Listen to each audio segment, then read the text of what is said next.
ભગવાન રુદ્રનું આ સ્તુતિગાન ભગવાન શિવજીની પ્રસન્નતા માટેનું સ્તોત્ર છે. પેલા બ્રાહ્મણે એનું ગાન કર્યું.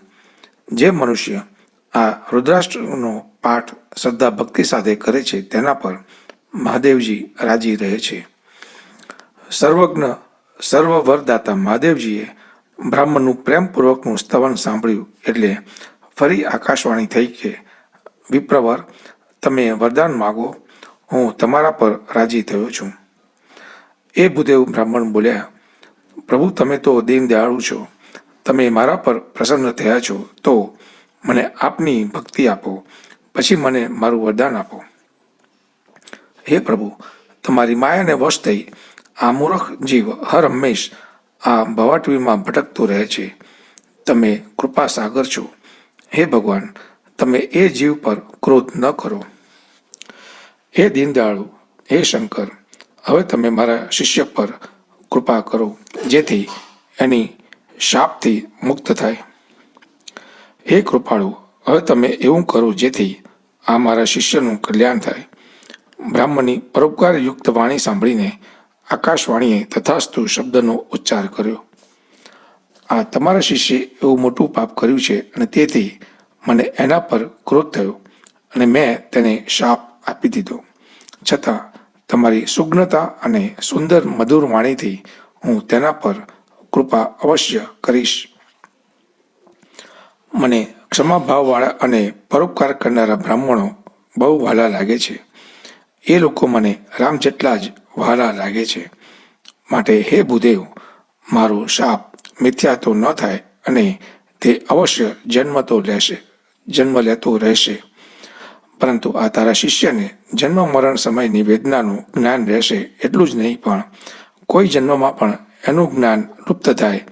આ મારું પ્રમાણ વાક્ય છે. હવે સાંભળ. તારો જન્મ અયોધ્યામાં થયો છે અને તે મારી સેવામાં મન લગાવ્યું છે એટલે આ રામ જન્મ નગરીના પ્રભાવને લઈ અને મારા અનુગ્રહને લઈ તારા દિલમાં રામ ભક્તિ ઉતરશે. ભાઈ, મારું સાંભળ. બ્રાહ્મણની સેવા કરવી એ પ્રભુની સેવા કરવા સમાન છે. એ પ્રભુની પ્રસન્નતા મેળવવાનું એક અનેરું વ્રત છે. માટે હવે તારે કદી પણ બ્રાહ્મણનું અપમાન કરવું નહીં, એનું દિલ દુભાય એમ કરવું નહીં. સંત અને અનંતને તારે એક સરખા ગણવા. ઇન્દ્રનું વજ્ર, મારું ત્રિશૂળ, કાળદંડ કે શ્રીહરિનું વિકરાળ સુદર્શન ચક્ર, આ ચારના માર્યાથી જે મરે નહીં એ બ્રાહ્મણના દ્રોહ સ્વરૂપ અગ્નિમાં બળી જાય છે. આ મારી વાત મનમાં રાખ, પછી તારે માટે આ જગતમાં કશું જ દુર્લભ રહેશે નહીં. મારો એક વધુ આશીર્વાદ સાંભળ. તારી ગતિ અસાધ્ય રહેશે અને તું ગમે ત્યાં તારી ઈચ્છા મુજબ જઈ શકશે. મહાદેવની વાણી સાંભળી ગુરુજીએ એમ થાવ એમ બહુ ગેલમાં આવીને કહ્યું અને પછી મને શિખામણ આપી. પછી મહાદેવજીના ચરણોનો સ્પર્શ કરીને એમનું રટણ કરતા પોતાના ઘરે ગયા. કાળને વશ થઈ હું વિંધ્યાચળ પર્વતમાં સાપ થયો. થોડા સમય પછી એ શરીર છૂટી ગયું. હે ગરુડજી, ત્યાર પછી મેં જે શરીર ધારણ કર્યું અને છોડ્યું, જન્મ લીધો અને મરણ થયું એ માટે મારી લેશ પણ તકલીફ લેવી પડી નથી. મને તો એમ થતું કે એક વસ્ત્ર જૂનું થયું છે તે કાઢીને નાખીને મેં નવું પહેર્યું છે એમ મને થતું. શિવજીએ શાસ્ત્રની મર્યાદાનું જતન કર્યું અને મને કશુંય દુઃખ ન થવા દીધું. હે ગરુડજી, આ રીતે મેં અનેક દેહ લીધા, પરંતુ મારું જ્ઞાન ટકી રહ્યું. પશુ પંખીનો, દેવનો કે મનુષ્યનો જે કોઈ પણ દેહ હું લેતો ત્યાં તે જન્મમાં હું રામ નામનું કીર્તન કરતો. મારા ગુરુના વિચાર, આચરણ અને સ્વભાવને યાદ કરીને હું તેને મારા ગુરુને જે માનપાન આપવું જોઈએ એ આપી શક્યો નહીં. એ બાબતનો ખટકો મારા મનને દુઃખ દેતો હતો. એ વાત મારા મનમાંથી ખસતી ન હતી. છેવટે મેં બ્રાહ્મણોનો જન્મ લીધો. એ દેહના ગુણડા તો શ્રુતિ પુરાણોએ પણ ગાયા છે. ત્યારે હું મારા જેવા નાના નાના બાળકોને ભેગા કરીને રમતો અને રામની લીલા જોતો. ધીમે ધીમે હું મોટો થયો. મારા પિતાએ મને ભણાવવા માંડ્યો. હું એ બધું સાંભળતો, સમજતો, વિચાર કરતો, પણ મારા મનને ગોઠતું ન હતું. મારા મનમાંથી કામના દૂર થઈ ગઈ અને કેવળ રામના નામની લગ્ની લાગી. હે ગરુડજી, એવો કોણ અભાગી પુરુષ હોય જે કામધેનુને છોડી દે અને બકરીને સેવે? પ્રભુના પ્રેમમાં હું ગુલતાન રહેતો, એટલે મને બીજું કશું ગમતું નહીં. મારા પિતાજી મને ભણાવવાના પ્રયાસ કરતા, છેવટે એ પણ હિંમત હારી બેઠા. મારા મા બાપ મરી ગયા એટલે હું ભક્તજનોના રક્ષક પ્રભુનું સ્મરણ કરવા લાગ્યો. તે માટે વન સારી જગા છે એમ માનીને મુનિઓના આશ્રમોને વંદન કરતો આગળ વધતો. હે ગરુડજી, હું તમને રામ નામના મહિમા બાબત પૂછું. તેઓ મને જે કહે તે આનંદપૂર્વક સાંભળતો. આમ હરિના ગુણગાન અને કથા સાંભળતો આગળ વધતો ગયો. શંકરની કૃપા વડે મારી ગતિ અબાધિત રહી. માનવ જીવનની લાલસા ધન, પુત્ર અને સન્માન માટેની હોય છે. એ વાસના દૂર થઈ ગઈ. એ સાથે એક વાત જોર પકડતી ગઈ કે રામના દર્શન ક્યારે થાય. રામના દર્શન થાય તો મારો જન્મ સફળ થાય. બધા જ મુનિજનો મને કહે કે ઈશ્વર સર્વમાં છે, પણ મને નિર્ગુણ વિચારધારા ગમતી નથી. મારી પ્રીતિ મારી લગ્ની સગુણ વિચારધારામાં રમતી હતી. ગુરુની વાણી યાદ કરીને હું રામ નામમાં મન લગાવીને પ્રતિક્ષણ રામની મૂર્તિ દિલમાં પધરાવી રામગુણ ગાતો ફરતો. મેરુ પર્વતના શિખર પર વડની છાયામાં લોમશ ઋષિ બેઠા હતા. એમને જોયા અને મેં તેમના ચરણોમાં માથું નમાવ્યું અને કહ્યું, હે ગરુડજી, એ દયાળુ ઋષિએ મારી એક લગનવાળી વાણી, કોમળ વાણી સાંભળીને મને પૂછ્યું, હે ભૂદેવ, તમે શા માટે આવ્યા છો? ત્યારે હું બોલી ઉઠ્યો, હે કૃપાસાગર, તમે તો સર્વજ્ઞ છો, સુજ્ઞ છો. તમે મને સગુણ બ્રહ્મની ઉપાસના કહી દો. હે ગરુડજી, પછી એ મુનિવરે મને શ્રીરામના ગુણગાથા કહી. એ બ્રહ્મ જ્ઞાનમાં રમણ કરતા રહીને પરમ જ્ઞાની મુનિએ મને અધિકારી બનાવ્યો અને મને બ્રહ્મનો ઉપદેશ કરવા લાગ્યા. બ્રહ્મ અજન્મા, અદ્વિતીય, નિર્ગુણ અને હૃદયના અધિષ્ઠાતા હોય છે.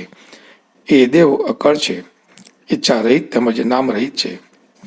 રૂપ મગરના હોવાથી માત્ર અનુભવથી જાણી શકાય એવા અખંડ અને અનુપમ છે. એ પ્રભુ મન અને ઇન્દ્રિયથી પર એવા નિર્મળ છે, અવિનાશી, નિર્વિકાર અને અનહદ સુખના રાશિ છે. વેદો પણ એ પ્રભુને એ જ તું છે એમ કહે છે. પાણી અને પાણીમાં થતી લહેર એક જ છે, જુદી નથી. તેમ તારામાં અને તેમનામાં કોઈ અંતર નથી. આ પ્રમાણે મુનિએ મને એકથી એક ચડિયાતી રીતે સમજાવ્યું, પરંતુ એ નિર્ગુણ વાત મારા દિલમાં ઉતરી નહીં. મેં ફરીવાર પ્રણામ કરીને કહ્યું, હે મુનિશ્રેષ્ઠ, મને સગુણ ઉપાસના બતાવો. હે જ્ઞાની મુનિશ્રેષ્ઠ, રામ ભક્તિ એ તો ઝાડ છે અને મારું મન એક માછલું છે. એ બંનેને અલગ પાડી શકાય એમ નથી. માટે મને એવો ઉપદેશ કરો જેથી હું રામના દર્શન કરી શકું. પહેલાં મનને સંતોષ થાય ત્યાં સુધી રામના દર્શન કરું, પછી નિર્ગુણ વિષયક આપની વાત હું સાંભળીશ. મુનિએ ફરી પાછી શ્રી પ્રભુની દિવ્ય કથા કહી અને સગુણ મતનું ખંડન કરીને નિર્ગુણ મતના ગુણડા ગાયા. તે વખતે મેં સગુણની વાત કરવા માંડી. અહીં જેવા જોડી ચાલી. આથી મુનિના મનમાં ક્રોધ વ્યાપી ગયો. હે સ્વામી, સાંભળો. જ્ઞાનીજનોના દિલમાં એમની પોતાની અવગણા થતાં ક્રોધ ઉપજે એ સ્વાભાવિક લાગે છે. ચંદનનું લાકડું પરસ્પર ઘસાઈ તેમાંથી અગ્નિ પ્રજ્વલિત થાય છે. મુનિ ક્રોધ સાથે પોતાના વિચારો પ્રદર્શિત કરી રહ્યા હતા. ત્યારે હું બેઠો બેઠો મારા મનમાં અનુમાન કરતો હતો. દ્વૈત બુદ્ધિને લઈ મનુષ્યને ક્રોધ થાય છે. એ એક પ્રકારનું અજ્ઞાન છે. જ્ઞાન જન્મતાની સાથે દ્વૈત ભાવો છૂટી જાય છે અને મન અદ્વૈતને વળગે છે. માયાને વશ થઈ જીવ પોતાને ઈશ્વર સમાન માનવા લાગે છે. સૌ કોઈનું હિત જોવાની જેને આદત પડી જાય છે તે આ જીવનમાં કદી પણ દુઃખનો અનુભવ કરતો નથી. જેની પાસે પારસમણી હોય એ કદી ગરીબ ગણાય નહીં. પરદ્રોહીના મનમાં ઊંડે ઊંડે ભય રહે છે. કામી વિષયી જીવને જીવનમાં કલંક ડાઘ લાગ્યા વગર રહે નહીં. બ્રાહ્મણનું ખરાબ કરનારનો વંશ રહેતો નથી. આત્મજ્ઞાનીને કર્મ લાગતા નથી. દુષ્ટજનોની સોબત કરવાથી સદબુદ્ધિ આવતી નથી. પરસ્ત્રીમાં આસક્તિ રાખનારને કદીએ સદગતિ મળતી નથી. સાચા અર્થમાં પરમેશ્વરને ઓળખનાર જીવને ભવના ફેરા ફરવાના હોય નહીં. પ્રભુની નિંદા કરીને કોઈ સુખી થયો નથી. નીતિની જાણ વિના કોઈ રાજ્ય ટકી શક્યું નથી. પ્રભુના ગુણ ગાનાર પાસે પાપ આવતું નથી. પુણ્ય કમાયા વિના કીર્તિ મળતી નથી. પાપ કરે તેને અપયશ અવશ્ય મળે છે. માટે પ્રભુની ભક્તિ એ જીવનમાં મોટામાં મોટો લાભ છે. તેના વખાણ શાસ્ત્રો, પુરાણો તથા સંતો કરે છે. મનુષ્ય જીવન લઈને રામનું ભજન ન કરે તો એના જેવી હાનિ બીજી કઈ કહેવાય. માટે હે ગરુડજી, દયા સમાન બીજો કોઈ ધર્મ નથી. આ પ્રમાણે મનમાં વિચારના ચક્કરમાં અટવાતા મેં મુનિના આદેશને સાંભળ્યા, પણ મન ફરતું નથી. એ જાણી લઈને અને પોતાનો ઉપદેશ ન સાંભળવાથી મુનિને ક્રોધ થયો અને બોલ્યા, હે મૂર્ખ, હું તને તારા જીવનના કલ્યાણની વાત કરું છું અને તું સાંભળતો નથી, પરંતુ સામે પ્રશ્ન કરે છે. તું તારા શબ્દોમાં વિશ્વાસ મૂકતો નથી. કાગડાની જેમ તું બધી વાતે મનમાં સંશય ધરતો ફરે છે. હે દુષ્ટ, તારા દિલમાં તારી વાત મોટી છે એમ માને છે, માટે તું કાગડો બની જા. મેં આનંદપૂર્વક મુનિએ આપેલો શાપ માથે ચડાવ્યો અને મનમાં એમને માટે કશો દુષ્ટ ભાવ થયો નહીં. હું તરત કાગડો થઈ ગયો. પછી મુનિના ચરણમાં વંદન કર્યા અને પછી ભગવાનના નામને યાદ કરતો ઉડી ગયો. એ પાર્વતી, જે વ્યક્તિ કામ, ક્રોધ, મદથી રહિત થઈને રામના નામ સંસ્મરણમાં પ્રીતિ કરે છે અને આખા જગતમાં સર્વત્ર સિયારામમય વાતાવરણ જુએ છે, પછી એ પ્રભુપરાયણ વ્યક્તિનો વિરોધ કોણ કરે? હે ગરુડજી, સાંભળો. એમાં કોઈ ઋષિનો ન હતો. એ પ્રેરણા પણ શ્રીરામની આપેલી હતી. કૃપાસાગરે મુનિની બુદ્ધિને ભૂલામણીમાં ભોળવીને મારા પ્રેમની પરીક્ષા કરી છે. મનસા, વાચા અને કર્મણા પોતાનો સેવક જાણીને પ્રભુ રામે મુનિની બુદ્ધિમાં પલટો આણ્યો. ઋષિએ મારી અટલ શ્રદ્ધા જોઈ, રામના ચરણોમાં વિશેષ વિશ્વાસની જાગૃતિ જોઈ. મુનિ અતિ વિસ્મય થયા. પરિતોષ પસ્તાવો કર્યો અને મને માન સાથે બોલાવ્યા અને મને દરેક રીતે સંતોષ આપ્યો. પછી હરખમાં આવી જઈ મને તેમણે રામ મંત્રનું પ્રદાન કર્યું. એ કૃપાળુ મનીષીએ મને બાળ રામનું નિત્ય ધ્યાન કરવાનું કહ્યું. મને પણ એ રામનું સ્વરૂપ બહુ ગમતું હતું. એ સુખદ સ્વરૂપ મને બહુ જ પ્રિય હતું. પછી એ મુનિએ મને થોડા સમય માટે પોતાની પાસે રાખીને ઉપદેશ કર્યો. મને રોજ રામચરિત માનસ સંભળાવો. એ કથા મેં આદરપૂર્વક તન્મય થઈને સાંભળી. પછી મુનિએ કહ્યું, હે तात, મહાદેવની કૃપાને લઈ આ સુંદર અને ગુપ્ત રામચરિત માનસ મેં તને કહ્યું છે. તું રામનો પરમ ભક્ત છે એટલે તને કહ્યું છે. હે तात, જે વ્યક્તિના અંતરમાં રામની ભક્તિ નથી તેવી વ્યક્તિ આગળ તો આ કથા કદી કહીશ નહીં.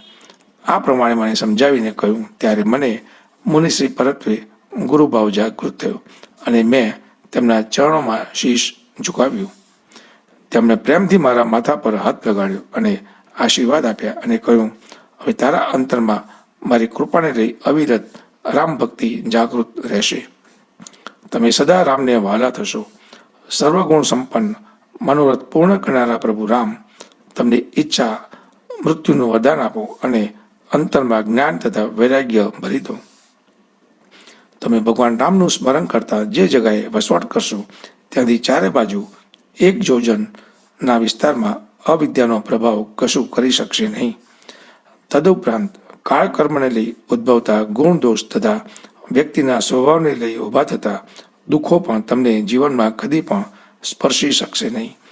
આ પ્રમાણે રામના સુંદર ચરિત્રોનું રહસ્ય જે પુરાણ ગ્રંથોમાં કહેલું છે એ બધું ગુપ્ત રહસ્ય તો વગર પ્રયત્ને આપોઆપ જાણી શકશે. રામના ચરણોમાં તારી નિત નવી પ્રીતિ જાગતી રહો. તું તારા મનમાં જે કંઈ ઈચ્છા કરશે તે બધી રામની કૃપાથી ફળીભૂત થશે. એ ધીરબુદ્ધિ મુનિના આશીર્વાદ સાંભળીને આકાશમાં થયેલ ગંભીર બ્રહ્મવાણી સમ મને એ વાણી લાગી, હે જ્ઞાની મુનિ, તમારું વચન પૂર્ણ થાવ. તથાસ્તુ. આ મન, વચન અને કર્મથી મારો ભક્ત છે. આકાશવાણીના શબ્દો સાંભળીને મને બહુ આનંદ થયો. મારું મન રામના રંગે રંગાઈ ગયું અને મારા મનમાં ઊભા થતા બધા જ વહેમના વમળ ટળી ગયા. ત્યાર પછી મુનિની રજા લઈ વારંવાર તેમના પગમાં પડ્યો. હું હરખભેર આશ્રમમાં આવ્યો. રામની કૃપા અને દુર્લભ વરદાન મને મળ્યા. અહીં વસવાટ કરતા હે ગરુડજી, 27 કલ્પ પૂરા થઈ ગયા. હું હંમેશા રામના ગુણગાન ગાઉં છું. સુગ્ન પક્ષીઓ આદરથી સાંભળે છે. જ્યારે જ્યારે શ્રી રામ અયોધ્યામાં ભક્તજનોની રક્ષા માટે, તેમના કલ્યાણ માટે માણસનો દેહ ધારણ કરે છે, ત્યારે હું રામની અયોધ્યામાં જાઉં છું અને ત્યાં રહીને રામના બાળક સ્વરૂપને મારા અંતરમાં રાખીને મારા આશ્રમમાં પાછો આવું છું. જે માટે મેં આ કાગડાનો દેહ લીધો એ બધી કથા તમને કહી. હવે તમે પૂછેલા સવાલોના જવાબ આપું છું. શ્રી રામની ભક્તિનો મહિમા અપૂર્વ છે. આ શરીરમાં મને રામના તરફનો અનુરાગ વધ્યો છે. મારા મનમાં પ્રભુના દર્શન થયા અને મારા મનમાંથી બધો કચરો સાફ થઈ ગયો છે અને એથી મને આ કાગડાનો દેહ બહુ ગમે છે. ભક્તિ માર્ગના પથ પર હું મારી જીદને લઈ ટકી રહ્યો એટલે મને મહર્ષિએ શાપ દીધો અને એના ફળ સ્વરૂપ હું મુનિઓને પણ ન મળે એવું એક વરદાન મેળવી શક્યો છું. ભક્તિનો પ્રતાપ, પ્રભાવ પણ જોવા જેવો છે. આ સુંદર રામ ભક્તિને જે વ્યક્તિ જાણી જોઈને પણ ત્યાગ કરે અને કૈવલ્ય જ્ઞાન માટે મંથન કરે છે, એ મૂર્ખજન ઘરમાં રહેલી કામધેનુને છોડીને દૂધ મેળવવા માટે આંકડાની શોધમાં ફરે છે. હે ગરુડજી, સાંભળો. જે મનુષ્ય પ્રભુ ભક્તિનો ત્યાગ કરીને બીજા માર્ગે ચાલીને સુખ મેળવવા માગે છે, એ વગર જહાજે તરીને મહાસાગરની સામે જવાની ઈચ્છા રાખે છે, એ મૂર્ખતાભર્યું આચરણ કહેવાય. હે પાર્વતી, કાગભૂષુંડીજીની વાણી સાંભળીને ગરુડજી ધીમે રહીને બોલ્યા, હે સ્વામી, તમારી કૃપાને લઈ મારા મનમાંના બધા સંદેહ જતા રહ્યા છે. તમારી કૃપાથી મેં રામના પવિત્ર ગુણોનું વર્ણન સાંભળતા પરમ શાંતિનો અનુભવ કર્યો છે. હવે એક વાત પૂછું છું, એ મને સમજાવીને કહેજો. સંતજનો, મુનિજનો, વેદ અને પુરાણ પણ કહે છે કે જ્ઞાન એ દુર્લભ વસ્તુ છે અને એ જ્ઞાન તમને કહ્યું છે. તેમ છતાં હે સ્વામી, તમે એ ભક્તિભાવનો જેટલો જોઈએ તેટલો આદર સત્કાર કર્યો નથી. તો પછી જ્ઞાન, અનુભક્તિ એ બેમાં ફેર કેટલો એ તમે મને કહો. ગરુડજીની વાણી સાંભળીને કાગભૂષણજીજી બહુ રાજી થયા અને કહેવા લાગ્યા, ભક્તિ અને જ્ઞાનમાં આમ તો કોઈ તાત્વિક અંતર નથી. એ બંને મનુષ્યના જીવન મરણના ફેરામાં વચમાં આવતા દુઃખોને દૂર કરે છે. પરંતુ હે નાથ, મુનિશ્રેષ્ઠજનો એ બે વચ્ચે થોડો ભેદ કરે છે. તે હું તમને કહું છું, તે શાંતિથી સાંભળો. હે ગરુડજી, સાંભળો. જ્ઞાન, વૈરાગ્ય, યોગ, વિજ્ઞાન એ પુરુષ જાતિ હોવાથી પ્રબળ અને પ્રતાપી ગણાય છે. સ્ત્રી અબળા છે અને તે જડ સ્વભાવની ગણાય છે. વૈરાગી અને ધીરબુદ્ધિ મનુષ્ય સ્ત્રીનો ત્યાગ કરવાની ક્ષમતા ધરાવે છે. કામી અને વિષયી મનુષ્ય રામના ચરણોથી વિમુખ રહે છે. તે સ્ત્રીને છોડી શકે નહીં. જ્ઞાનના ભંડાર કહી શકાય એવા ઋષિમુનિઓ પણ મૃગનયની સ્ત્રીનું મોહ જતાં જ વિવશ થઈ જાય છે. હે ગરુડજી, ભગવાનની માયા પોતે સ્ત્રી રૂપમાં પ્રગટ થાય છે. એમાં મને કશો પણ ભેદભાવ લાગતો નથી. વેદશાસ્ત્ર, પુરાણ ગ્રંથ અને સંતજનો પણ એમ જ કહે કે ગરુડજી, સ્ત્રી કદી સ્ત્રીના રૂપ પર મોહિત થતી નથી. એ એક અનુપમ ગીત છે. અને સાંભળો, માયા અને ભક્તિ બંને સ્ત્રી જાતિના સ્વરૂપો છે. ભક્તિ રામને વહાલી છે, પણ માયા તો નર્તકીનું રૂપ છે. ભક્તિ પર રામ વિશેષ પ્રસન્ન રહે છે, પણ માયા રામથી ડરે છે. જેના અંતરના ઊંડાણમાં સદાય રામની ભક્તિ અબાધિત રીતે કામ કરે છે, ત્યાં માયા જતા સંકોચ અનુભવે છે. પોતાનું ઐશ્વર્ય તેના પર અજમાવવાની હિંમત કરી શકે એમ નથી. મુનિઓ અને વિજ્ઞાનીઓ આ પ્રમાણે વિચાર કરીને બધા જ સુખની ખાણ સમી ભક્તિની માગણી કરે છે. રામ રહસ્ય પાછળ છુપાયેલું હાર્દ સમજવું બહુ અઘરું છે, પણ જે વ્યક્તિ આ રહસ્યને એકવાર જાણી લે છે, તેનો મોહ આ સંસારની માયામાંથી ઉઠી જાય છે.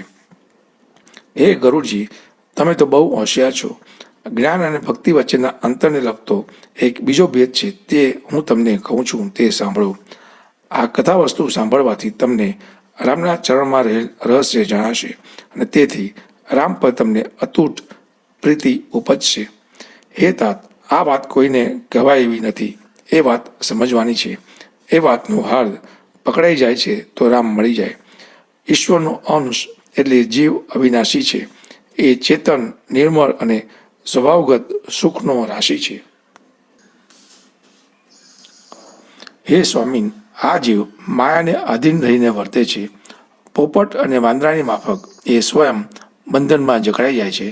જડ અને ચેતન આ બે વચ્ચે એક ગાંઠ પડી ગઈ છે, જે એક રીતે ખોટી છે, પરંતુ આ ગાંઠને છોડવી બહુ મુશ્કેલ બાબત છે.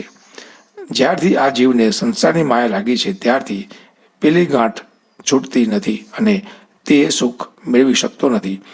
વેદશાસ્ત્રો અને પુરાણ ગ્રંથોએ તો બહુ બહુ કહીને છૂટવા માટેના રસ્તા બતાવેલા છે, પરંતુ એ ગાંઠ છૂટવાને બદલે દિન દિન એ ગાંઠ વધુ ને વધુ ચવાતી જાય છે. વ્યક્તિના હૃદયમાં મોહ માયા છે અને તેમાં રહીને તે કાંઈ પણ જોઈ શકતો નથી. ગાંઠ કેમ છૂટે એ માટે તો ઈશ્વરનો જો સંજોગ મળી જાય તો કંઈક રસ્તો તે કરી આપે, અને એ સંજોગની વાત નીચે મુજબ છે. શુદ્ધ સાત્વિક શ્રદ્ધા એ ભગવાનની કૃપાનું ફળ છે. એ મનમાં જાગે એટલે જપ તપ વ્રત તરફનું મનનું વલણ થઈ જાય. યમ નિયમનું પણ અનુસરણ કરે તો ધર્મના શુદ્ધ આચરણનો લાંબો પંથ એને દેખાય છે. એ શ્રદ્ધા સ્વરૂપ ગાય લીલું ઘાસ ખાય છે. એ આસ્થા એ શ્રદ્ધાનું વાછરડું છે. શ્રદ્ધા આસ્થાને ધવડાવે છે અને વિશ્વાસરૂપી તાંબડીમાં મન દાસ બનીને દૂધ દોહે છે. મન અહીં ભરવાડનું કામ કરે છે. દૂધ હોય છે અને પછી એ દૂધને નિષ્કામ ભાવ એટલે અગ્નિના આંધણમાં ગરમ કરતાં ઘટ બને છે. પછી તેને ક્ષમા અને સંતોષ સ્વરૂપ પવન ઠંડુ કરે છે. આ ઠરેલા દૂધમાં ધીરજ અને શમ દમ સ્વરૂપ મોલ વધુ નાખીએ તો તે જામે છે. પછી આ દહીંને પ્રસન્નતા સ્વરૂપ વલોણા વડે અને સદવિચાર સ્વરૂપ રવૈ વડે તથા ઇન્દ્રિય દમન કરીને વલોવીને સત્ય અને સુંદર વાણી સ્વરૂપ નવનીત કાઢી લેવામાં આવે છે. યોગ અગ્નિ પ્રગટ કરીને શુભ અશુભ કર્મોરૂપી લાકડા સળગાવીને વૈરાગ્ય સ્વરૂપ આ નવનીત માખણને સહેજ આંચ આપવામાં આવે તો મમતા માયારૂપી કચરો કીટું બળી જાય અને જ્ઞાનરૂપી ઘી તૈયાર થાય છે. નિશ્ચયાત્મક બુદ્ધિ આ ઘીને ઠારે છે. વિજ્ઞાન બુદ્ધિ જ્ઞાન ઘી લઈને ચિત્તરૂપી દીવા પર સમતારૂપી દિવેટ બનાવીને તેના પર ગોઠવવામાં આવે. પછી ત્રણેય અવસ્થા અને ત્રણેય ગુણોના કપાસમાંથી તૃષાવસ્થા સ્વરૂપ રૂ મેળવીને આ દિવેટની વાટ બનાવવામાં આવે છે. આમ થાય ત્યારે વિજ્ઞાન સ્વરૂપ દીવો પ્રગટે અને એની પાસે મોહમ્મદ સબર પતંગિયા જઈને એ દીવામાં પડીને આત્મવિલોપન કરે છે. એ હું જ છું. એ અખંડ વૃત્તિ આ જ્ઞાનદીપની એક પ્રચંડ જ્યોતિ છે. આ રીતે જ્યારે આત્મ અનુભવ થાય છે ત્યારે એ સુખનું અજવાળું ભેદભરમનો નાશ કરે છે અને અવિદ્યા સ્વરૂપ પ્રબળ મોહમાયાનો અંધકાર દૂર થાય છે. એ વખતે આત્માના અનુભવ પરના પ્રકાશમાં વિજ્ઞાન સ્વરૂપ બુદ્ધિના સથવારામાં હૃદય સ્વરૂપ આ ઘરમાં જડ ચૈતન્યની ગાંઠ પડેલી છે. એ ગાંઠ છૂટવા લાગે છે અને એ ગાંઠ છૂટે ત્યારે જ જીવન ધન્ય બને છે.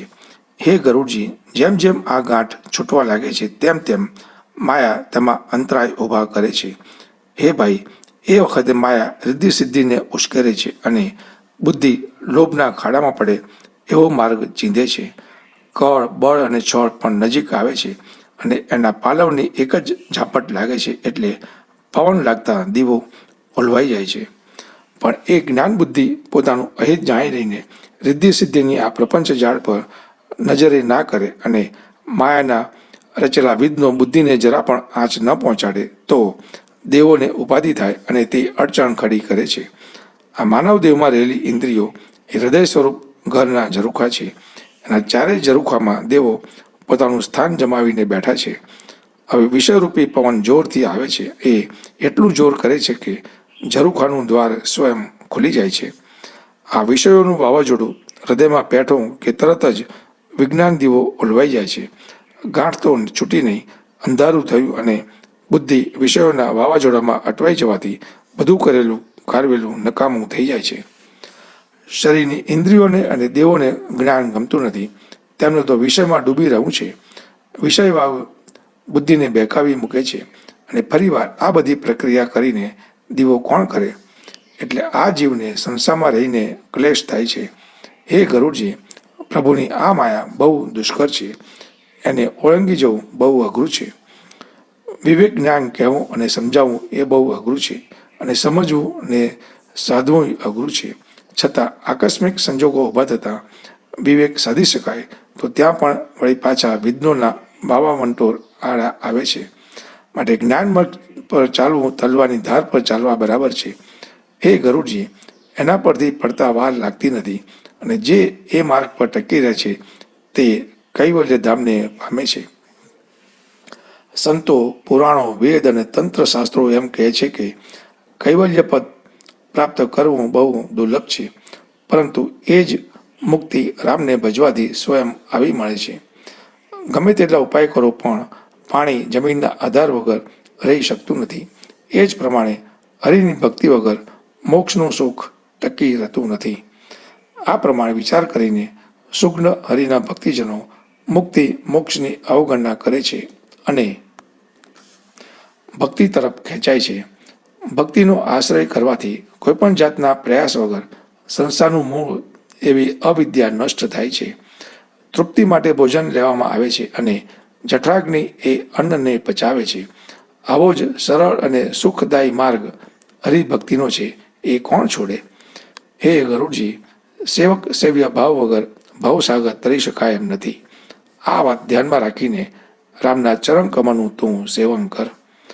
રામ ભક્તિ જડને ચેતન બનાવે છે અને ચેતનને જડ કરે છે. એવા રામને જે ભજે છે તે જીવનને કૃતાર્થ કરે છે. જ્ઞાનનો આ સિદ્ધાંત મેં તને કહ્યો છે. ભક્તિરૂપી મણીની પ્રભુતા સમજો, અને જે રામ ભક્તિ પામે છે તે ચિંતામણી પામે છે. એના અંતરમાં રાત દિવસ પ્રભુનો પરમ પ્રકાશ છે. એમાં દીવો કે વાટ જેવું કશું જરૂરી થતું નથી. મોહ કે દરિદ્રતા નજીક આવતી નથી, અને લોભનો પવન એ પ્રકાશને ઓલવી શકતો નથી. અવિદ્યા આમ તો મહાબલિષ્ઠ છે. અવિદ્યા જ અંધકાર છે, અને તે પણ મટી જાય છે, અને મદ સ્વરૂપ પતંગિયાનો સમુદાય હારી જાય છે. કામ ભક્તિની નજીકમાં જઈ શકતો નથી. એવા ભક્તજન પાસે વિષ અમૃત થઈ જાય છે, અને શત્રુ પણ કલ્યાણકારી મિત્ર બને છે. આ એક મણી છે જેના વગર આ સંસારમાં કોઈને કદીએ સુખ સાંપડતું નથી. ભક્તજન પાસે ભારે માનસિક રોગ અને તેને લઈ નિપજતા દુઃખો ફરી શકતા નથી. જેના દિલમાં રામ ભક્તિ પચી ગઈ હોય છે તેને સ્વપ્નમાં પણ દુઃખ થતું નથી, અને તેથી આ જગતમાં એ જ ચતુર શિરોમણી ગણાય છે. તે આ મણીને પ્રાપ્ત કરવા માટે બધા જ પ્રયાસો કરે છે. આ પ્રમાણે આ મણી એક જગ જાહેર બાબત છે, અને એમ છતાં રામની કૃપા વગર એ મળતો નથી. એને મેળવવાના રસ્તા બહુ સરળ અને સીધા છે, પણ હતભાગી મનુષ્ય એને ઠોકરે ચડાવીને દૂર કરે છે. વેદશાસ્ત્રો અને પુરાણ ગ્રંથો પવિત્ર અને કલ્યાણકારી પર્વતો છે. એમાં રામની કથા ખાણ સમાન છે. સંતો એના ખરેખરા જાણકારો છે. બુદ્ધિ એ કોદાળી છે, અને જ્ઞાન તથા વૈરાગ્ય એ બે આંખો છે. જે વ્યક્તિ શુદ્ધ ભાવથી એને શોધે છે એ સર્વ સુખની ખાણ સમી આ રામ ભક્તિનો પામે છે. અને હે પ્રભુ, મને તો ખરેખર લાગે છે એ રામનો મોટો દાસ જ હોઈ શકે. રામ સમુદ્ર છે, સંતો મેઘ છે, હરિચંદન વૃક્ષ છે, સંત સાધુ એ પવન છે. બધી જ સાધનાનું ફળ સુંદર હરિભક્તિ છે, જે સંતો સિવાય કોઈને પણ મળતું નથી. આ પ્રમાણે વિચાર કરીને જે કોઈ પણ સત્સંગ સાધે છે તેને માટે રામ ભક્તિ સુલભ અને સરળ બને છે. બ્રહ્મ સમુદ્ર છે, જ્ઞાન એ મંદ્રાચળ પર્વત છે, સંતજનો એ સમુદ્ર મંથન કરવા આવેલા દેવો છે, અને તેઓ મંથન કરીને કથારૂપ અમૃત કાઢે છે, જેમાં ભક્તિની મધુરતા ભરેલી છે.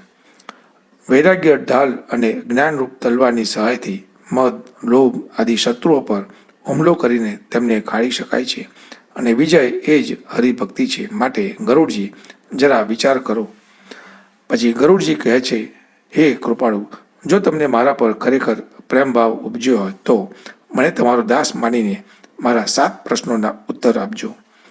સૌથી પહેલી વાત એ છે કે હે નાથ, કયું શરીર, કયો દેહ દુર્લભ ગણાય એ મને બતાવો. મોટું દુઃખ અને સૌથી શ્રેષ્ઠ સુખ કયું તે મને કહો. તમે સંત અને અસંતનો મર્મ તો જાણી દીધો છે, એટલે એના સહજ સ્વભાવનું વર્ણન કહો. વેદશાસ્ત્રે બતાવેલું મોટું પુણ્ય કયું કહેવાય અને મહાભયંકર પાપ કયું છે તે મને બતાવો. માનસિક રોગ વિશે સમજાવીને કહો, કારણ કે તમે સર્વજ્ઞ છો અને તમારા પરનો ભાવ મને નરમ બનાવે છે. કાકભૂષુંડીજીએ કહ્યું, હે તાત, તમે બહુ પ્રેમપૂર્વક અને આદરપૂર્વક હું કહું છું તે સાંભળો. હું આ નીતિની વાત ટૂંકમાં કહીશ.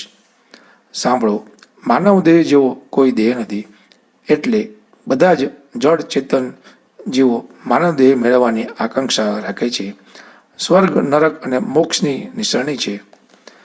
આ માનવ દેહ જ્ઞાન, વૈરાગ્ય, ભક્તિ અને કલ્યાણનો રાહ ચીંધે છે.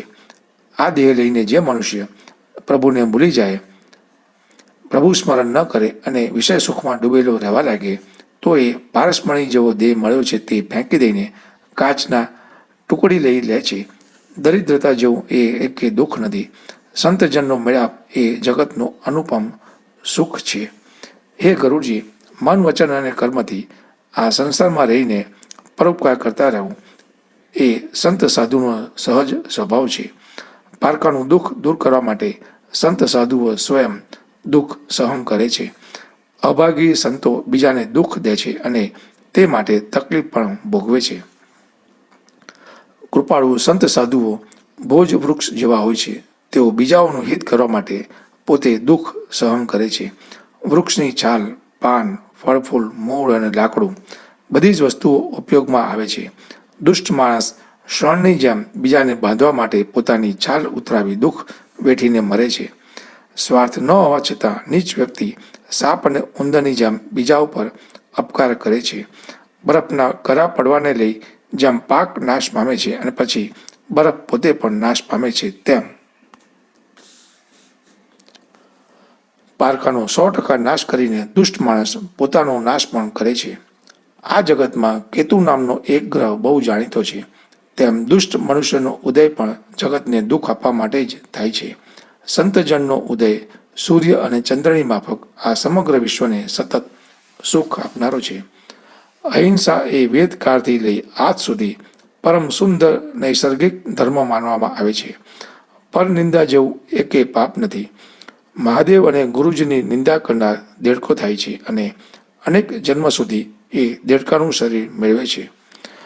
પવિત્ર બ્રાહ્મણ વર્ગની નિંદા કરનાર ઘણા ઘણા કલ્પો નરકવાસ ભોગવીને આખરે કાગડાનો દેહ લઈ ધરતી પર આવે છે અને એ રીતે વ્યક્ત કરે છે કે અભિમાનને વશ થઈને જીવ દેવવૃંદ અને વેદશાસ્ત્રની અવગણના કરે છે તે જીવ રૌરવ નરકમાં પડે છે, એમાં શંકા નથી.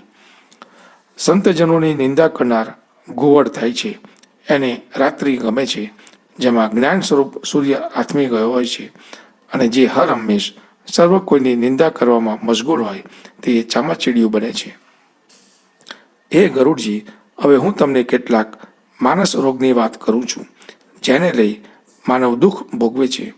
મોહ એ બધા જ રોગોનું મૂળ ગણાય છે, અને બધા જ રોગો હંમેશા પીડા આપે છે, શૂલ ઊભું કરે છે. કામ એક પ્રકારનો વાત રોગ છે. લોભ એ કફ છે અને ક્રોધ એ છાતીનો ધજારો છે. છાતીમાં દા પેદા કરનાર એક પ્રકારનો પિત્ત છે. જો આ ત્રણેય વ્યાધિ એકબીજાનો સહકાર સાધે તો શનેપાત પેદા કરે છે. માનવ મનમાં ઊભી થતી વિષય કામના એ બધી પીડાઓ છે, જેના નામથી બધા અજાણ હોય છે. મમતા એ દાદર છે. ઈર્ષ્યા એ અદેખાઈ રૂપી ખુજલી છે, અને હરખ અને વિષાદ એ ગળાના વ્યાધિ છે. પારકાનું સુખ જોઈને મનમાં અદેખાઈ ઊભી થાય એ ક્ષયરોગ છે. દુષ્ટતા અને મનની કુટિલતા એ કુષ્ઠ રોગ છે. અહંકાર, અભિમાન, હું કંઈક છું એ ગાંઠિયો વા છે. દંભ, કપટ અને માનની ઈચ્છા એ નસોમાં થતી વ્યાધિ છે. તૃષ્ણા એ જલોદરની વ્યાધિ છે. 3 પ્રકારની પ્રબળ એષણાઓ એ 3 પ્રકારના તાવ છે. મત્સર અને અવિવેક એ બંને વાત પિત્ત અને કફમાંથી કોઈ પણ બેના વૃદ્ધિભાવને લઈ આવતી વ્યાધિ છે. આ પ્રમાણે અનેક નાના મોટા કુરોગ છે. એ બધાની વાત ક્યાં સુધી કરતો રહું? એક જ વ્યાધિને લઈ માણસનું મરણ થાય એ તો સામાન્ય કહી શકાય, પણ આવા અનેક અસાધ્ય વ્યાધિઓ જ્યારે જીવને પીડે છે ત્યારે જીવ ઈશ્વર સાથે એકતા ક્યાંથી સાધી શકે? નિયમો, વ્રત અને ધર્મનું આચરણ કરી, તપ કરો, જ્ઞાન યોગ, જપદાન કરો, તોય આ બતાવેલ રોગ ક્ષમતા નથી. આ રીતે આ સંસારમાં બધા જ જીવો જે હરખ, શોક, ભય, પ્રીતિ અને વિયોગ આદિ દુઃખમાં આવીને દુઃખી થાય છે એ બધા રોગી છે. આગળ બતાવેલા વ્યાધિ માણસને શેકી નાખનારા દુઃખદાયી વ્યાધિ શુભ કર્મ કરવાને લઈ થોડા ઘટે છે, પણ બિલકુલ નષ્ટ થતા નથી. વિષયરૂપી કૃપથ્યનું પાન ભલભલાના દિલમાં પણ અંકુર ઊભા કરે છે, છતાં આપણા જેવા સામાન્ય માણસની શી ગણના લેખી શકાય? રામની કૃપા મળતા આ બધા વ્યાધિ નાશ પામે છે. કેટલીક વાર સદગુરુરૂપી વૈદ મળી જાય અને એના શબ્દો પર વિશ્વાસ અને શ્રદ્ધા બેસી જાય તો વિષય વાસના દૂર થાય. રામની ભક્તિ મળવી એ સંજીવની જડીબુટ્ટી છે અને શ્રદ્ધાના અનુપાન સાથે જો એ લેવામાં આવે તો વ્યાધિ સમૂળગો દૂર થાય, નહીં તો ગમે તે કરો પણ એનો અંશ રહી જવાનો. માટે હે સ્વામી, અંતરમાં વૈરાગ્ય પ્રબળ જોર કરે, સદબુદ્ધિની ભૂખ જાગૃત થાય અને વિષય કામનાની નબળાઈ જતી રહે ત્યારે મન નિરોગી થાય છે. આ મનને નિર્મળ જ્ઞાન સ્વરૂપ જળમાં સ્નાન કરાવવું, જેથી અંતરમાં રામ ભક્તિ છવાઈ જાય, ભક્તિનું આવરણ છવાતું રહે. મહાદેવ, બ્રહ્મા, સુખદેવ, સનકાદિ મુનિજનો, નારદજી આ બધા બ્રહ્મજ્ઞાન એવા નાદ બ્રહ્મના નિષ્ણાત અંગો છે. એ બધાનો મત એવો છે કે રામના ચરણ કમળમાં પ્રેમભાવ એક સરખો અને પ્રતિદિન રહેવો જોઈએ. સદગ્રંથો તો એટલે સુધી કહે છે કે રામની ભક્તિ વિના સુખ મળતું નથી. કાચવાની પીઠ પર વાળ ઉગે, વાંઝણી નારીનો પુત્ર ભલે કોઈનો ઘાત કરે, આકાશ મંડળમાં ભલે ને ફૂલો ઉગે, તોય રામની ભક્તિ છોડીને જીવ સુખ મેળવી શકે એમ નથી.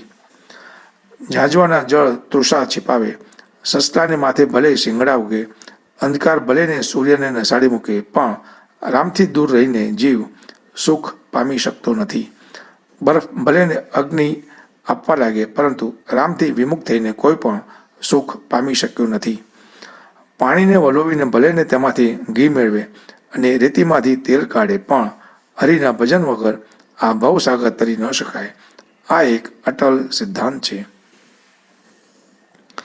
પ્રભુનું બળ મળતા મચ્છર પણ બ્રહ્મા બને અને બ્રહ્મા સમાન વ્યક્તિ મચ્છર કરતાં તુચ્છ બનાવવાની ક્ષમતા પ્રભુના બળમાં છે. આ સનાતન સત્યને સમજીને મનમાંના મેલને ત્યજી તમે રામની ભક્તિ કરો. આ મારા અનુપમ સિદ્ધાંત શાસ્ત્ર સંમત છે. એમાં જરાય આઘાપાછી નથી, તેમજ અસત્ય જેવું કંઈ નથી. પણ જે મનુષ્ય રામ ભક્તિમાં લીન રહે તે આ દુસ્તર સંસારરૂપી સાગર તરી જાય, એમાં નવાઈ કરવા જેવું નથી. હે નાથ, મેં તમને રામનું આ અનુપમ ચરિત્ર અને ભક્તિના ગુણાનુવાદ મારી બુદ્ધિ પ્રમાણે કહ્યા છે. એમાં વિસ્તાર ભેદ અવશ્ય થયો છે, પણ વેદનો સાર સંપૂર્ણ સમાવિષ્ટ કરેલ છે. માટે બધા જ કામકાજ કરતાં કરતાં હંમેશા રામનું સ્મરણ હૈયે ચાલુ રાખો. ભગવાન રામ, જેમણે મારા જેવા શઠ પર મમતા દાખવી છે, તો હવે એમને છોડીને બીજા કોનું સેવન કરાય? હે નાથ, તમે તો વિજ્ઞાન સ્વરૂપ છો. તમને મોહ હોય પણ નહીં. તમે મારા પર પણ વિશેષ અનુગ્રહ કરેલ છે. તમે રામની આ પાવન કથા મને પૂછી. આ કથા સુખદેવજી, સનકાદિક મુનિજનો, શિવજીને પણ ગમે છે. સંસારમાં એક ક્ષણ પણ સત્સંગ થવાની તક મળતી નથી. હે ગરુડજી, અંતરમાં જરા વિચાર કરો. મને રામ ભક્તિનો અધિકારી ગણો છો, પણ હું તો બધી જ રીતે અપવિત્ર છું અને પંખી સમાજમાં હલકી ખોટીનો છું. પરંતુ પ્રભુ રામે મને અપનાવ્યો, પોતાનો કરી લીધો, એ જ મારે મન બહુ મૂલ્યવાન છે. હું બધી રીતે હલકો છું, છતાં પ્રભુ રામે મને પોતાનો ભક્તજન ગણ્યો છે. સંતના સમાગમમાં અગ્રગણ્ય સ્થાન આપ્યું છે, તેથી હું ધન્ય થયો છું. હે નાથ, મેં તમને રામનું ચરિત્ર મારી બુદ્ધિ અનુસાર કહ્યું છે. કશું એ તમારી પાસે સામે છુપાવ્યું નથી. રામ ભક્તિ તો અથાહ સાગર છે, એની ઊંડાઈને કોઈ નાથી શક્યું નથી. રામના અસંખ્ય ગુણોને યાદ કરીને ભુસુંડીજી વારંવાર આનંદ અનુભવે છે. વેદશાસ્ત્રો નેતિ નેતિ કરીને ગાય છે. એના બળ, પ્રતાપ અને પ્રભુતા અજોડ છે, અદ્વિતીય છે. રામના ચરણકમળ બ્રહ્મા અને શિવજી બંને માટે પૂજનીય થયા છે. એમણે જ મારા પર કોમળ કૃપા કરી છે. આવો પરગજુ સ્વભાવ મેં જોયો નથી કે સાંભળ્યો પણ નથી. તો પછી હે ગરુડજી, હું કોને રામના જેવા માનું? સાધક પુરુષો, સિદ્ધ મુનિઓ, જીવનમુક્ત વિરક્ત કવિજન, વિદ્વાન, કર્મને ઓળખનારા સંન્યાસી, યોગી, શૂરવીર, મોટા તપસ્વીઓ, જ્ઞાનીજન, ધર્મનિષ્ઠ પંડિત કે વિજ્ઞાની માણસ, એ બધા મારા પ્રભુને ભક્તિપૂર્વક ભજ્યા વગર આ ભવસાગર તરી શકે નહીં. એવા રામને હું નમન કરું છું. મારું અંતર આપું છું. જેના શરણે જવાથી પાપી પણ પુણ્યશાળી બને છે, એ અવિનાશી રામને હું સાષ્ટાંગ પ્રણામ કરું છું. 3 પ્રકારની ભયાનક પીડા શૂળને દૂર કરે છે અને આ સંસારમાં જન્મ મરણ સ્વરૂપ મહાવ્યાધિને માટે એક જ ઔષધ રામ રસાયણ છે. એના સર્જક શ્રી રામ, તમે મારા પર અને સર્વ પર પ્રસન્ન થાવ. કાકભૂષણજીની આ શુભ પવિત્ર વાણી સાંભળીને અને તેમનો રામ પ્રેમ અને એકનિષ્ઠ ભક્તિ જોઈને ગરુડજી સુંદર વાણીમાં કહેવા લાગ્યા. રામ ભક્તિના નયનરમ્ય રસમાં તરબોળ કરી દેતી વાણી સાંભળીને હું કૃતાર્થ થયો છું. મારા અંતરમાં રામ દર્શન થવા લાગ્યા છે. માયાનું આવરણ દૂર થયું છે. મારા મનનો મોહ દૂર થયો છે. સંદેહ બિલકુલ નષ્ટ થયો છે. તમે મને સ્પષ્ટ રામ દર્શન કરાવ્યું છે. તમારી કૃપાથી મારા અંતરમાં રામનું સુખ મળ્યું છે. વાણી અને રામ ભક્તિ દાખવા પાછળ જે વ્યય તમે કર્યો છે એનો બદલો વળતર તરીકે આપવાની ક્ષમતા મારામાં નથી, અને તેથી આપ મારા રામ છો એમ માનીને નમન કરું છું. તમે પૂર્ણકામ અને રામના અનુરાગી છો. તમારા જેવું ભાગ્યશાળી કોઈ નથી. સંત, સાધુઓ, વૃક્ષો, નદી, પર્વત અને ધરતી એ લોક કલ્યાણાર્થે પોતાની શક્તિ વ્યવડાવે છે. સંતોનું હૈયું માખણ જેવું હોય છે, નવનીત જેવું હોય છે, પણ તેમને કહેતા આવડતું નથી. માખણ તો જરા ચાંચ વાગતા પીગળી જાય છે, પરંતુ અતિ પુનિત પવિત્ર સંતજનો તો બીજાના દુઃખે દુઃખી થાય છે. મારું જીવન અને મારો જન્મ સફળ થયા છે. તમારી કૃપાએ મારા સંદેહ સંશય દૂર કર્યા છે. હે પાર્વતી, ગરુડ વારંવાર કહે છે કે તમે મને પોતાનો દાસ હર હંમેશ ગણતા રહેજો. પછી એમના પવિત્ર ચરણોમાં માથું નમાવીને આ ધીરબુદ્ધિ ગરુડજી અહીંયા શ્રીરામ રાખીને વૈકુંઠ લોકમાં ગયા. હે પાર્વતી, સંત સમાગમ જેવો કોઈ લાભ નથી, અને તે પ્રભુની કૃપા વગર મળતો નથી, એમ વેદ અને પુરાણ કહે છે. રામકથા, રામ ભક્તિની આ કથા સાંભળવાથી આ સંસાર સાગર નિર્વિઘ્ને તરી જવાય છે. એની વાત મેં તમને કરી છે. કરુણાના સાગર રામ શરણાગતને માટે કલ્પવૃક્ષ સમાન છે. એમના ચરણ કમળમાં પ્રીતિ એવી આ રહસ્યમય કથા છે. જે માણસ આ કથા મનને દ્રઢ કરીને શ્રદ્ધા અને ભક્તિ સાથે સાંભળે છે, તેના મન, વચન અને કર્મને લઈ નિપજતા પાપ નાશ પામે છે. તીર્થયાત્રા, અન્ય સાધનો, યોગ, વૈરાગ્ય, જ્ઞાન વગેરેમાં નિપુણતા મેળવે છે. અનેક પ્રકારના કર્મો, ધર્મ, વ્રત, દાન, સંયમ, જપ, તપ, યજ્ઞો, પ્રાણીઓ પરત્વે દયાભાવ, ગુરુ તથા બ્રાહ્મણની સેવા, વિદ્યા, વિનય, વિવેક અને મોટાઈ વગેરે થાય છે. જે કોઈ સાધનો વેદશાસ્ત્રોમાં વર્ણવેલા છે એ બધાનું ફળ રામની ભક્તિમાં સમાવિષ્ટ છે. રામની ભક્તિ તો વેદશાસ્ત્રોએ પણ ગાઈ છે. આ ભક્તિ કંઈ બધાને સુલભ થતી નથી, પરંતુ રામની કૃપા જેના પર થાય તેને જ તે મળે છે. જે કોઈ મનુષ્ય આ રામકથા શ્રદ્ધા અને વિશ્વાસની સાથે પ્રતિદિન એક ચિત્તે સાંભળે છે, તે મુનિઓને દુર્લભ એવી દિવ્ય દ્રષ્ટિ સાથે રામ ભક્તિ વગર પ્રયાસે પ્રાપ્ત કરશે. એ જગતમાં સર્વજ્ઞ ગણાશે. પૃથ્વી પર એક અનન્ય પૂજનીય ગણાશે. પુણ્યશાળી અને ધર્મપરાયણ ગણાશે. રામના ચરણોમાં એનું મન સદાને માટે રાચતું રહેશે. આ દુનિયાના છળ કપટ પ્રપંચ આદિ ક્રિયા છોડીને જે નિત્ય પ્રતિ રામને ભજે છે તે નીતિ વિશારદ અને પરમ ચતુર થાય છે. વેદના સિદ્ધાંતનો જ્ઞાતા થાય છે. જે દેશમાં ગંગાજી વહે છે તે પ્રદેશને ધન્ય કરે છે. જે સ્ત્રી રામકથા સાંભળે છે તે પતિવ્રતા થાય છે. જે રાજા નીતિ અને ન્યાયનું પાલન કરતા રહીને રામકથા સાંભળે છે તે ધન્ય બને છે. બ્રાહ્મણ પણ બ્રહ્મતત્વનો જ્ઞાતા થાય છે. જે ધર્મની ગતિ કરે છે તેને ધન્ય છે. જે બુદ્ધિ પુણ્યમાં કરવામાં લાગેલી છે તેને ધન્ય છે. અને એ જ બુદ્ધિ પરિપક્વ થાય છે ત્યારે સત્સંગ તરફ વળે છે. એ જન્મ ધન્યવાદને પાત્ર બને છે જે બ્રાહ્મણો તરફ ભક્તિભાવ રાખે છે. હે પાર્વતી સાંભળો, એ કુળને ધન્ય છે જે કુળમાં વિવેક, વિનય અને રામપરાયણ માણસો ઉત્પન્ન થાય છે. મેં મારી બુદ્ધિ પ્રમાણે આ કથા કહી સંભળાવી છે. પહેલાં તો મેં એ ગુપ્ત રાખી હતી, પણ તમારા મનની તીવ્રતા જોઈને તથા રામ પરના ભક્તિભાવને જોઈને મેં તમને આ કથા કહી છે. આ કથા દુર્જનોને કહેવી નહીં, હઠાગ્રહીને કહેવી નહીં, અને જેનું મન ભમતું હોય તેને કહેવી નહીં. જે લોભી હોય, ક્રોધી હોય, કામી હોય અને જે રામને ભજતો ન હોય તેને આ કથા કહેવી નહીં. બ્રાહ્મણોનો દ્રોહ કરનાર વ્યક્તિને પણ આ કથા સંભળાવી નહીં, ભલે ને પછી એ દેવરાજ ઇન્દ્ર સમાન કેમ ન હોય. જેમને સંતના સંગમાં મજા પડતી હોય એ જ રામકથા સાંભળવાના અધિકારી ગણાય. જેને ગુરુના ચરણ કમળમાં પ્રભુ ભક્તિ દેખાય છે, નીતિ દેખાય છે, એ બ્રાહ્મણ ભક્ત રામકથા સાંભળવાનો અધિકારી છે. જેને રામ પ્રાણ પ્રિય છે એને પ્રાણવલ્લભ વિશેષ સુખદાયક છે. જે કોઈ રામના ચરણમાં પ્રીતિની કામના કરે છે અથવા જીવનનું કલ્યાણ કરવા માગતો હોય એણે આ રામકથાનું શ્રદ્ધા ભક્તિ સાથે પારાયણ કરવું જોઈએ. એ પાર્વતી, મેં રામકથા કહી છે એ કથા સાંભળવાથી કળિયુગના પાપ દૂર થાય છે, મનનો મેલ કપાય છે, જન્મ મરણના રોગની, ભવરોગની સંજીવની જડીબુટ્ટી મળે છે. રામચરિત માનસ કથાના 7 સુંદર પગથિયા છે. એ રામ ભક્તિ મેળવવાના 7 માર્ગ બતાવે છે. રામની કૃપા થાય છે તે જ આ માર્ગ પર પગ મૂકે છે. જે માણસ આ રામકથા નિષ્કપટ થઈને વાંચે છે અને મનવાંછિત સિદ્ધિ મળે છે. જે મનુષ્ય આ રામકથા કહેશે, સાંભળશે કે સંભળાવશે તે ગાયની ખરીના ખાડામાં ભરેલા પાણીને જેમ સરળતાથી ઓળંગી જવાય તેમ સરળતાપૂર્વક આ ભવસાગર તરી જશે.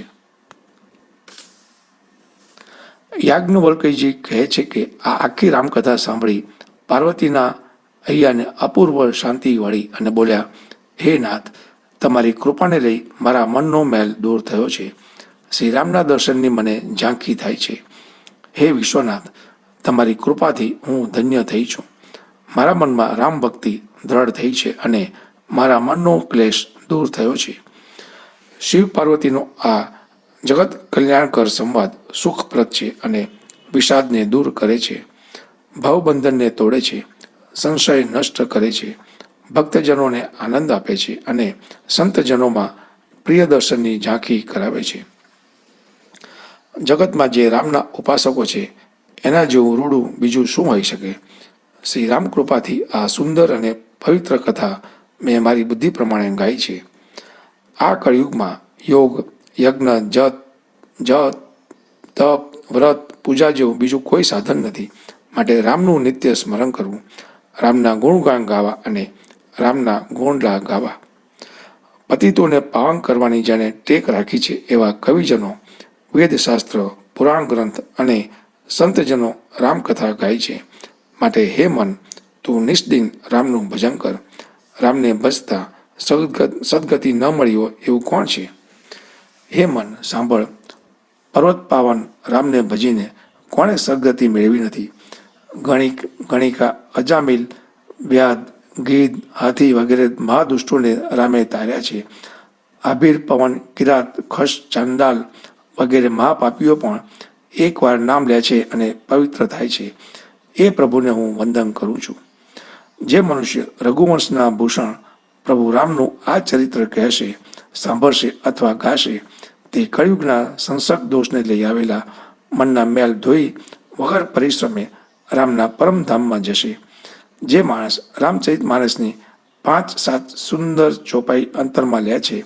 તેના અવિદ્યાના જન્મ વિકાર રામ દૂર કરે છે. જે સુંદર છે, સુજાન છે, કૃપાના ભંડાર છે, અનાથ પર પ્રીતિ કરે છે એવા હિતકર મોક્ષદાતા રામ એક અને અદ્વિતીય છે. એમના જેવા કોણ છે? જેમની લેશ માત્ર કૃપા થવાથી મંદબુદ્ધિ તુલસીદાસે રામચરિતમાનસ ગ્રંથ લખ્યો છે. પરમ પદ પ્રાપ્ત કર્યું છે. રામ એ રામ છે. એના જેવું બીજું કોઈ થયું નથી. હે રામ, મારા જેવો કોઈ દીન નથી અને તમારા જેવા દીનનું ભલું કરનાર કોઈ નથી. આ પ્રમાણેનો વિચાર કરીને હે રઘુવંશના મણી, મારી ભવની ભીડ દૂર કરો. હે રામ, કામી માણસને સ્ત્રી જેવી વહાલી લાગે છે અને લોભી માણસને જેમ પૈસો વહાલો લાગે છે, તેમ હે રામચંદ્રજી, મને તમે નિરંતર પ્રિય થાવ. ઉત્તમ શ્રેષ્ઠ કવિ ભગવાન શિવજીએ આ રામકથા શ્રી રામના ચરણ કમળમાં નિરંતર ભક્તિ જાગતી રહે એ હેતુથી સર્જન કર્યું હતું. એ માનસ રામાયણને પોતાના અંતરના અંધારાને દૂર કરવા માટે તુલસીદાસે આ ગ્રંથ રામાયણ રૂપમાં ભાષાબદ્ધ કર્યો છે. આ શ્રી રામચરિતમાનસ કથા પુણ્યની દાતા છે, પાપનો નાશ કરે છે, સદા કલ્યાણ કરે છે, વિશિષ્ટ જ્ઞાન અને ભક્તિની ભૂમિકા પૂરી પાડે છે, માયા અને મોહને દૂર કરે છે, અતિ પવિત્ર અને પ્રેમજળથી પરિપૂર્ણ અને કલ્યાણપ્રદ છે.